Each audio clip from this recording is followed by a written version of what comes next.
اگرچہ میں اس موضوع پہ تقریریں کر چکا ہوں، لیکن آج پھر اس گفتگو کے حوالے سے بات چیزیں تازہ کرتا ہوں۔ اس وقت عالمی سطح پر یہودی جمع عیسائی بریکٹ میں کر لیجیے، اور امریکہ جمع یورپ یہ بریکٹ میں کر لیجیے، ان کا اندر معاملہ کیا ہے؟ اصل جو ہے اس میں پیچھے مائنڈ ہے، ماسٹر مائنڈ، سازشی ذہن، وہ یہود کا ہے۔ باقی عیسائی آلہ کار بن گئے ہیں۔ جو 100% آلہ کار ہے یہود کا وہ پروٹیسٹنٹس ہیں۔ پروٹیسٹنٹزم یہود ہی نے پیدا کرایا تھا، یہود ہی نے یورپ کے اندر سود کا رواج شروع کروایا، ورنہ سود حرام تھا وہاں پر بھی، یوزری بھی اور کمرشل انٹرسٹ بھی، دونوں حرام تھے، یہ یہودیوں نے کروایا۔ اور پھر پہلا بینک بنوایا ہے انگلستان کے اندر، بینک آف انگلینڈ، اور جو پوپ کے خلاف بغاوت کرائی تو پہلی بغاوت ہوئی انگلستان کے اندر، جو چرچ آف انگلینڈ علیحدہ ہو گیا پوپ سے، اور اسی کو یہودیوں نے قرار دیا یہ ہمارا ماڈرن اسرائیل ہے، یہ اسرائیل ہمیں دیا ہے گاڈ نے، یہ جو ہے برطانیہ۔ اس کے کچھ عرصے کے بعد یہی جو ہے ایکسوڈس ہوا ہے، اور وہ امریکہ میں جا کے آباد ہوئے۔ لہذا امریکہ کو بھی جیوز نے کہا ہے دس از اندر اسرائیل، یہ ہے ہمارے اصل اسرائیل، ماڈرن اسرائیل یہ ہے، اس لیے کہ جو انہیں وہاں پر اقتدار حاصل ہوا ہے، جو قوت حاصل ہوئی ہے، جس قدر دولت انہوں نے وہاں جمع کی ہے، وہاں کے جس طریقے سے جکڑ لیا ہے حکومتوں کو، فرنگ کی رگے جہاں پنجے یہود میں ہے۔ ٹھیک 100 سال پہلے علامہ اقبال یہ مشاہدہ کر کے آ گئے تھے یورپ میں، اور کون دیکھنے والا تھا کہ وہاں کیا ہو رہا ہے، بیہائنڈ دی سین کیا ہے، سامنے کیا ہے، پردے کے پیچھے کیا ہے۔ فرنگ کی رگے جہاں پنجے یہود میں، اس وقت فرنگ کا امام تھا برطانیہ، یہ وہ سلطنت تھی جس پر سورج کبھی غروب نہیں ہوتا تھا۔ آج وہ فرنگ کا امام امریکہ ہے، یہ برطانیہ تو اب وہ جو ایک نظم ہے کہیں بچپن میں پڑھی تھی، London bridge is going down going down going down, اس کی مثال ہے۔ برطانیہ کی تو کوئی حیثیت ہی نہیں، ورلڈ پاور کی حیثیت نہیں ہے، وہ تو چھوٹا بھائی اس نے بنا رکھا امریکہ نے اپنا، تو اس حیثیت سے جو ہے اس کی کوئی حیثیت ہے، ورنہ کوئی اور حیثیت نہیں۔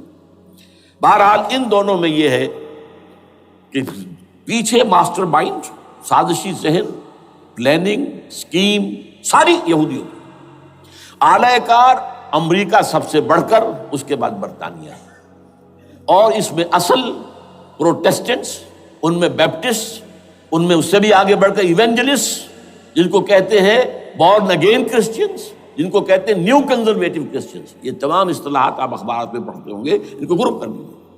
یہ اصل اعلی کار، ان کو ایک نیا نام دیا گیا ہے کرسچین زائنسٹ۔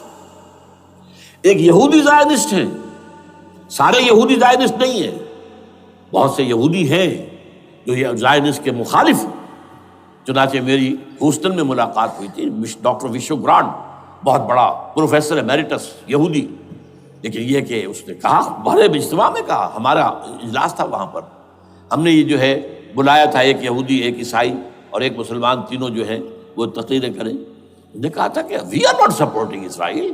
اس نے وہ عیسائی جو آیا ہوا تھا پروفیسر، اس کی طرف they are supporting Israel, we are not supporting Israel.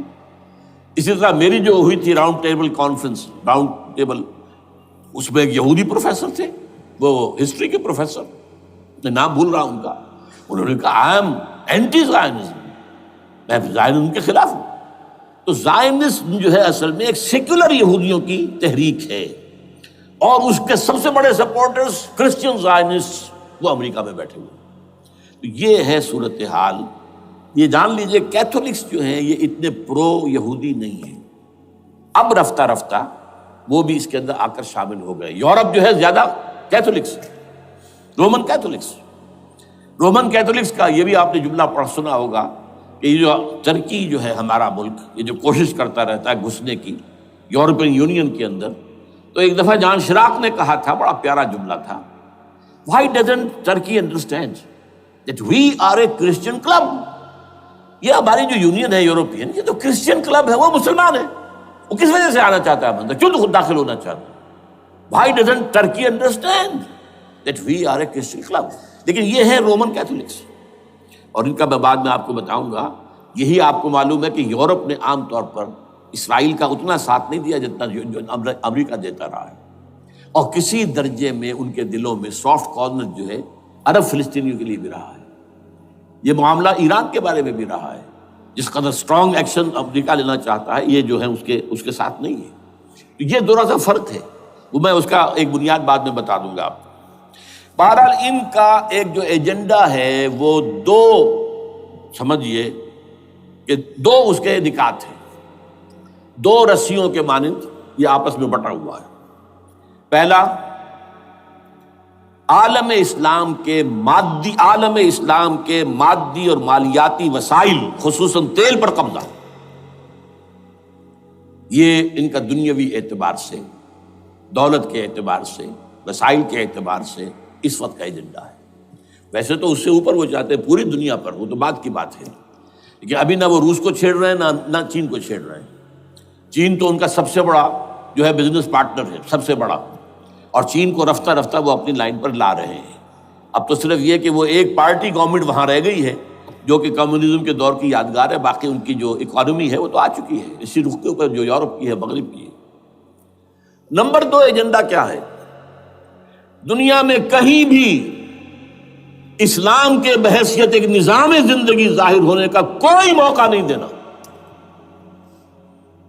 We have to nip the evil in the bud at any cost. یہ ان کے ایجنڈے کا دوسرا بڑا حصہ.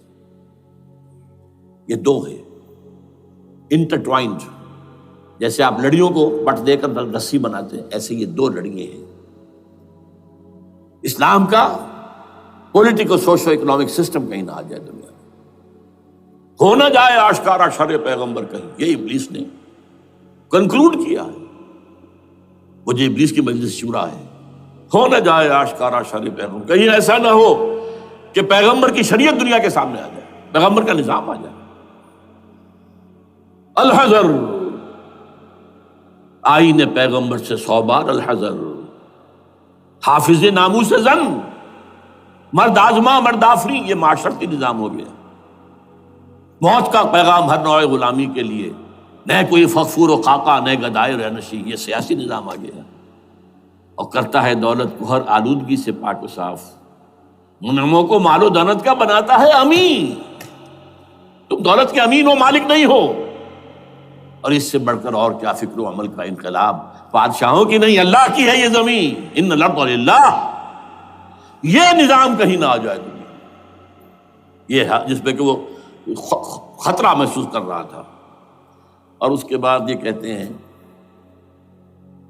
یہ تو تھا عصر حاضر کے تقاضے، لیکن یہ کہ صورتحال کیا ہے؟ ہو نہ جائے آشکارا شر پیغمبر کہیں ہے. یہ معاملہ اس طرح رکھو کہ خود مومن ہے محروم یقین. یہ غنیمت ہے کہ خود مومن ہے محروم یقین. ہمیں اگر کوئی سہارا ملتا ہے تو اس سے کہ مومنوں کو بھی، نام نہاد مسلمانوں کو بھی اپنے اس نظام پر یقین نہیں. وہ نماز پر یقین رکھتے ہیں، روزے پر رکھتے ہیں، زکوٰۃ کو بھی دو بھی اللہ تعالیٰ جس کو توفیق دیتا ہے، حج کرتے ہیں، عمرے کرتے ہیں، یہ ہے سب.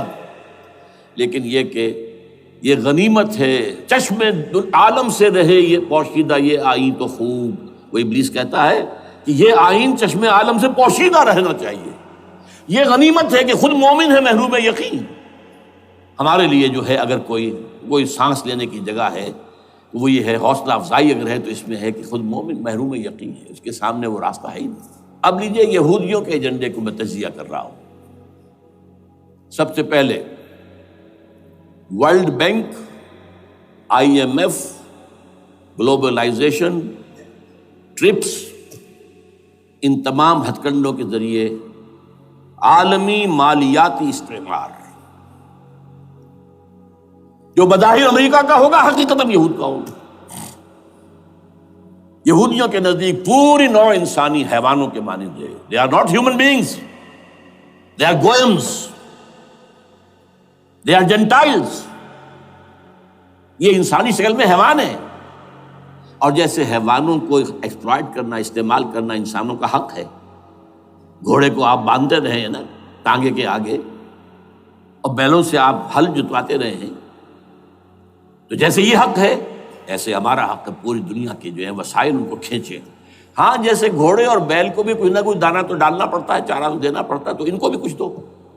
یہ پوری نوع انسانی ورکرز بن کر رہ جائے، حیوان بن جائیں، بالکل شہوت کے غلام بنا دو انہیں، اخلاقی اقدار کا بیڑا غرق کر دو، خاندانی نظام کو تہوبارہ کر دو. یہ باقاعدہ جو protocols of the elders of the Zion تھے ان سب میں موجود ہے لکھا ہوا، جو 1897 میں انہوں نے پاس کیا اپنا پروگرام بیسل میں، سوئٹزرلینڈ کا ایک شہر ہے. Protocols of the elders of the Zion. ان کو حیوان بنا دو، بس حیوانوں سے کام لیتے رہو. ہاں ان کی کمائی کا کچھ حصہ ان کے لیے چھوڑ دو، وہ بھی زندہ رہیں، وہ بھی آخر کام کیسے کریں گے، اور اصل جو ہے ملائی کھینچ دو اپنے اس نظام کے ذریعے سے. World bank, IMF، stock exchange, TRIPS, globalisation, اس کے ذریعے سے عالمی مالیاتی استعمار. نمبر 2، ایک ہے ان کا ایجنڈا، یہ تو عالمی ہے. دوسرا ایجنڈا کیا ہے؟ وہ لوکل ہے. وہ کیا ہے؟ گریٹر اسرائیل کا قیام، جس میں مصر کا سارا زرخیز علاقہ شامل ہوگا، جو ڈیلٹا کا علاقہ کہلاتا ہے اس کا، جہاں کے اس وقت کے بادشاہ نے، حضرت یوسف علیہ السلام کے زمانے کے بادشاہ نے، وہ فرعونہ کے خاندان میں سے نہیں تھا، وہ عرب تھا. عربوں ہی سے کسی وقت کوئی قوم آئی تھی جو کہ مصر پر قابض ہو گئی تھی. اس نے حضرت یوسف کے خاندان کو لا کے وہاں آباد کیا. بہترین جشن کا علاقہ کہلاتا ہے، بہترین. وہ کہتے ہیں ہمارا ہے، ہم رہے وہاں پر کئی سو برس تک رہے. عراق ہمارا ہے، وہاں ہمیں قید میں رکھا گیا، نبوکدنضر لے گیا تھا. عرب کا شمالی حصہ جو ہمارا ہے، وہاں خیبر میں یہودی قلعے تھے، اور وہاں مدینے کے اندر جو ہے 3 قبیلے یہودی تھے جنہیں محمد نے صلی اللہ علیہ وسلم وہاں سے نکال باہر کیا تھا. یہ جارڈن یہ ترکی کا بھی کچھ حصہ ہمارا ہے. باقی پورا لبنان اور پورا فلسطین، یہ سب اس کے اوپر بنے گا ایک greater Israel. This is there local agenda. اور اس کے لیے ضروری ہے ایک بہت بڑی جنگ. ایسے آسانی سے نہیں ہو جائے گا.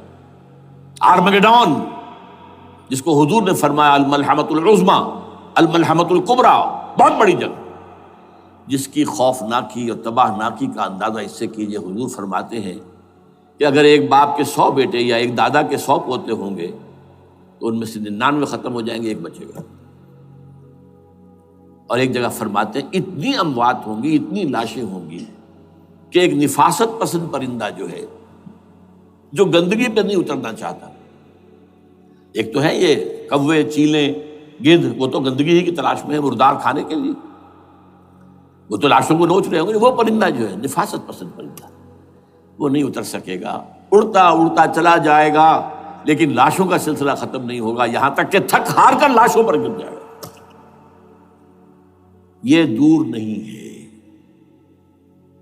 اس لیے کہ اس پر متفق ہیں یہودی بھی اور عیسائی. پروٹسٹنٹس، عیسائی اس کے اوپر پوری طرح متفق ہیں. آرمگیڈون، جسے آپ 3rd ورلڈ وار کہہ لیں، الملحمۃ العظمیٰ کہہ لیں، الملحمۃ الکبریٰ کہہ لیں حضور کے الفاظ میں، یہ آئے گی. اس کے نتیجے میں گریٹر اسرائیل بنے گا. نمبر 3، پھر بنے گا 3rd ٹیمپل، جو ٹائٹس نے گرا دیا تھا 70 میں، سن 70 عیسوی، جسے گرے ہوئے کتنا عرصہ ہو گیا؟ 2008. اندازہ کر لیجئے 1800 کتنے برس ہو چکے. وہ دوبارہ بنائیں گے 3rd ٹیمپل، اور اس کے لیے مسجد اقصیٰ کو گرائیں گے، اور ڈوم آف دی راک، قبۃ الصخرہ، وہاں لا کر پھر اس میں کنگ ڈیونز تھرون لا کے رکھا جائے گا. یہ بھی میرے علم میں پہلی مرتبہ اسی ٹرمپٹ کے اشارے سے آیا. وہ کیا ہے؟ حضرت داؤد کا. آج سے کتنے 1000 سال پہلے کی بات ہے، اندازہ کیجیے. 1000 قبل مسیح، اور یہ اب 2000 ہو گیا عیسوی، 3000 برس تو ہو گئے. وہ کیا تھا؟ ایک پتھر تھا جس پر بٹھا کر حضرت داؤد کی تاج پوشی کی گئی تھی. پھر اسی پر حضرت سلیمان کی تاج پوشی ہوئی، پھر اسی پر ان کے بادشاہ آتے رہے، تاج پوشی ہوتی گئی.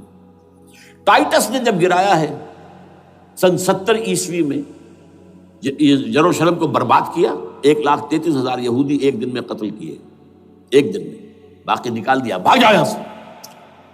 اس کو کہتے ہیں diaspora, that started in 70 AD. یہ منتشر ہو گئے، جس کا جہاز سنگھ سمایا چلا گیا، یورپ میں چلے گئے، شمالی افریقہ میں، مسلمان ملکوں میں، انڈیا میں آ گئے، ایران میں آ گئے، سب جگہ وہاں سے نکال دیے گئے، ڈایاسپورا۔ بہرحال وہاں سے وہ ٹائٹس وہ پتھر لے گیا، وہ روم میں لے گیا، روم سے کسی طرح وہ آئرلینڈ پہنچ گیا۔ آئرلینڈ پیور کیتھولک ملک ہے، آپ کو معلوم ہوگا، اور وہاں پر پروٹیسٹنٹس کی اور کیتھولکس کی جنگیں ہوتی رہتی ہیں۔ کبھی بھی شیعہ سنی مسلمانوں کی اس طور سے خانہ جنگی نہیں ہوئی ہے جیسے کہ وہاں ان دو عیسائیوں میں، کیتھولکس اور پروٹیسٹنٹس میں ہوتی ہے۔ وہ رومن کیتھولک ملک ہے بیچ میں۔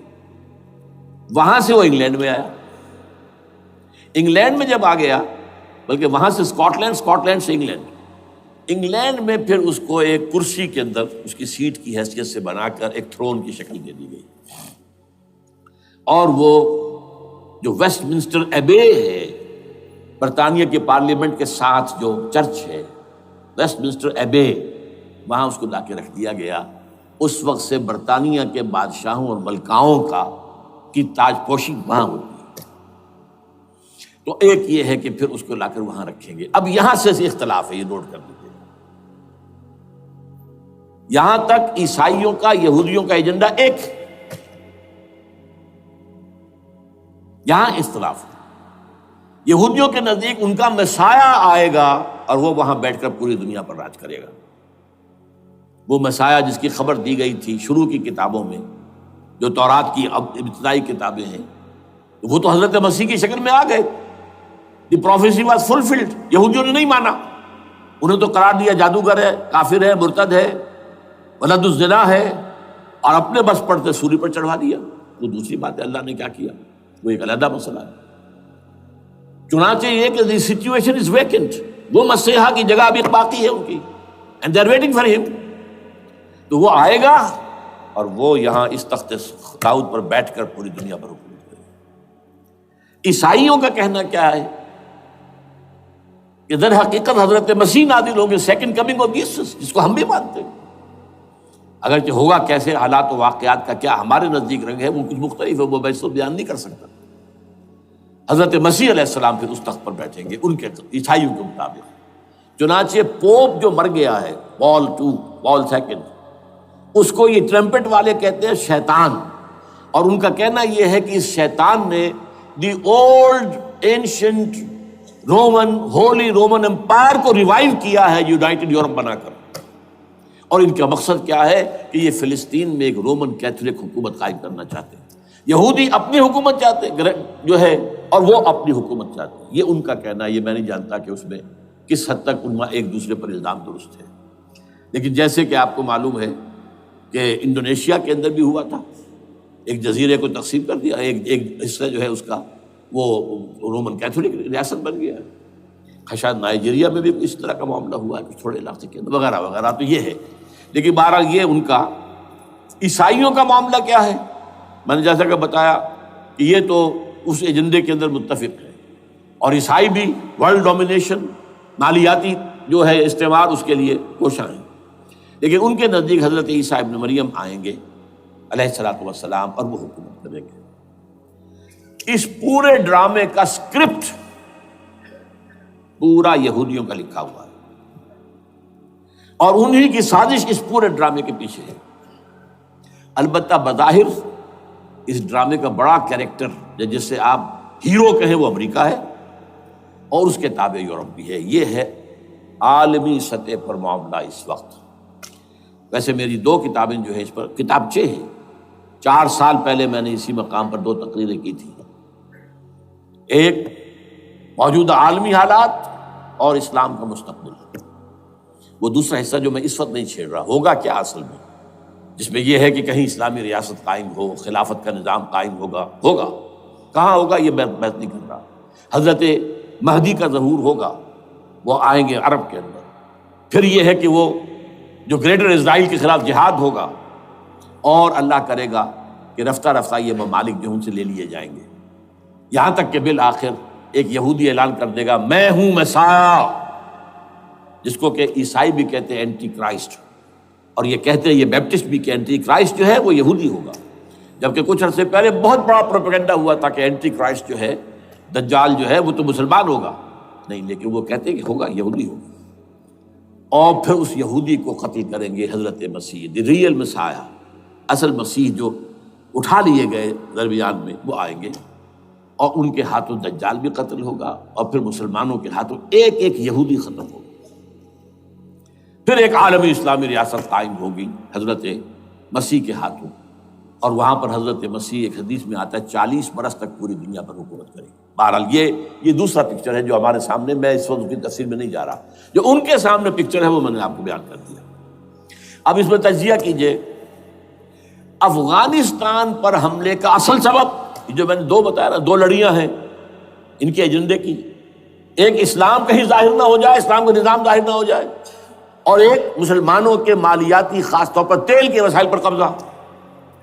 اب افغانستان میں کیا ہوا ہے، یہ سارا معاملہ تھا اسلام کا راستہ روکنے کے لیے، کہ یہاں تو اسلام ایک شکل دکھا رہا ہے اپنی، اور اگر انہیں موقع مل گیا تو یہ تو ایک ایسی ویلفیئر اسٹیٹ قائم کر دیں گے، زکوٰۃ کا نظام قائم ہو جائے گا تو اعلیٰ ترین ویلفیئر اسٹیٹ قائم ہو جائے گی، اور اگر یہاں پر جو ہے یہ ساری سزائیں نافذ ہو گئی، معاشرہ کرائم فری ہو جائے گا، لوگوں میں محبت ہوگی، مساوات ہوگی، اور یہ کہ عام لوگوں کے لیے ویلفیئر ہوگا، اور یہ سامنے نظام آ گیا تو پھر ہمارا یہ نظام کیپٹلزم یہ کہاں رہے گا، اس کو تو منہ چھپانے کی جگہ نہیں ملے گی۔ لہذا افغانستان پر حملے کا اصل موٹو یہ ہے۔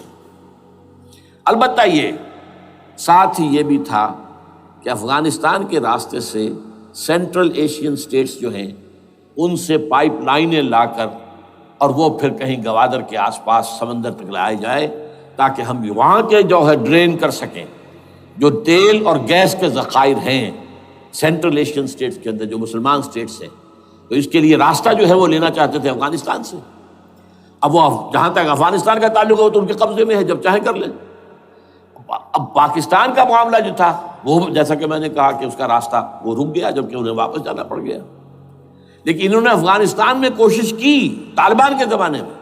یونیکول جو ہے ان کی سب سے بڑی جو ہے کمپنی ہے، اس نے مذاکرات کیے، وہ دیکھ کر حیران رہ گئے کہ یہ ان پڑھ، یہ ملے ملاٹے جو ہیں یہ تو بڑے ٹف بارگینر ہیں۔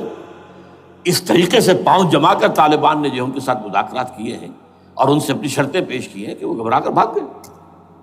یہ صورتحال بھی تھی افغانستان پر قبضہ کرنے میں، لیکن یہ ہے کہ اصل کیا تھا کہ وہ اسلام کی کوئی شکل دنیا کے سامنے نہ آنے پائے، جو ان کا میجر ہے۔ اسی لیے پورا عالم کفر جمع ہے، امریکہ، یورپ، روس، چین، سب جمع ہے، بھارت تو ہے ہی ہے، یہ سب جمع ہے۔ آپ نے یاد ہو گیا جب لال مسجد کا حادثہ ہوا ہے اور ہمارا یہ بدبخت اور بدمعاش انسان، اس نے صرف خود جان بوجھ کر اسے بڑھایا، ایک پھنسی کو پھوڑا بنایا، اس میں پھر شگاف دیا اور شاباش لی ہے۔ امریکہ سے شاباش آ گئی، نیٹو سے شاباش آ گئی، رشیا سے شاباش آ گئی، چائنا سے شاباش آ گئی۔ وہ چونکہ محسوس کر رہا تھا کہ اندرون ملک تو میری اب کشتی ڈگمگا رہی ہے، ڈاواڈول ہے، I have to have more support from outside, اور for that I have to do it۔ کہ دیکھو میرے عین قلب میں پاکستان کے یہ پھوڑا نکل آیا تھا، یہ بنیاد پرستی کا اور یہ شدت پسندی کا اور یہ تنگ نظری کا اور یہ فلاں کا، یہ دہشت گردی کا، اور میں نے دیکھو کیسے اس میں چیرا دیا ہے، کتنے لوگوں کو ختم کر دیا ہے۔ اچھا، اس میں یہ بھی ذہن میں رکھیے کہ افغانستان کے بارے میں یہودیوں کے علم میں ہے کہ حضور کی حدیثیں کیا ہے۔ حضور کی حدیث ہے یخرج من خراسان رایات سود، خراسان کے علاقے سے کالے جھنڈے لے کر فوجیں چلیں گی، لا یردھا شیء، کوئی طاقت ان کو رخ نہیں موڑ سکے گی، حتیٰ تنصب ایلیا، یہاں تک کہ وہ آ کے بیت المقدس میں جھنڈے گاڑ دیے جائیں۔ دے نو اٹ، یہ جان لیجیے، یہ لوگ پڑھے لکھے لوگ ہیں۔ میں آپ کو ایک واقعہ سناتا ہوں۔ جب 1967 میں یہودیوں کو فتح ہوئی بہت بڑی، اور پورا یروشلم اب ان کے قبضے میں آ گیا، ایسٹ یروشلم جو کہ ابھی جارڈن کے قبضے میں تھا، تو جب موشے دایان تھا وہ کانا، وہ داخل ہوا فاتح کی حیثیت سے، تو اس کے ساتھ ایک ربائی تھا بہت بڑا، چیف ربائی یہودیوں کا بہت بڑا عالم، اور وہ رو پڑا، تھا تو فتح کا وقت، خوشی کا، رویا۔ So this is the beginning of the end, یہ الفاظ آئے اخبارات کے اندر. گویا کہ اب یہ آخری ڈرامہ جو ہے شروع ہو گیا ہے. وہ آخری ڈرامہ انہیں معلوم ہے ان کی تباہی پر ختم ہونا ہے. اس میں حضرت مسیح کے نزول کے بعد یہ ٹرمپٹ والا بھی لکھتا ہے کہ 80% یہودی قتل ہو جائیں گے، اور میں سمجھتا ہوں کہ 20% اگر صحیح ہے اس کی بات تو وہ ہوں گے جو اب حضرت مسیح پر ایمان لے آئیں گے. باقی 80% اپنے اس کفر پر اڑے رہیں گے اور قتل ہوں گے. اسی طرح حضور کی ایک حدیث ہے کہ جب یہودیوں کا قتل عام ہو رہا ہوگا، اگر مسلمان قتل کریں گے تو اگر کسی درخت کے پیچھے یہودی چھپا ہوگا تو درخت پکارے گا، اے مسلمان، یا عبداللہ آؤ ادھر، یہ میرے پیچھے یہودی چھپا ہوا، قتل کرو اسے. کسی پتھر کے پیچھے چھپے گا تو پتھر بولے گا سوائے ایک درخت غرقد کے، کہ غرقد یہودیوں کے درخت ہے، وہ پناہ دے گا. اور آج اسرائیل میں سب سے بڑی پلانٹیشن غرقد کی ہے. They know it. اسی لیے افغانستان، خراسان، یہ افغانستان کا ہارٹ ہے افغانستان. اور یہ بھی جان لیجئے ہمارا جو مالاکنڈ سے اوپر کا علاقہ ہے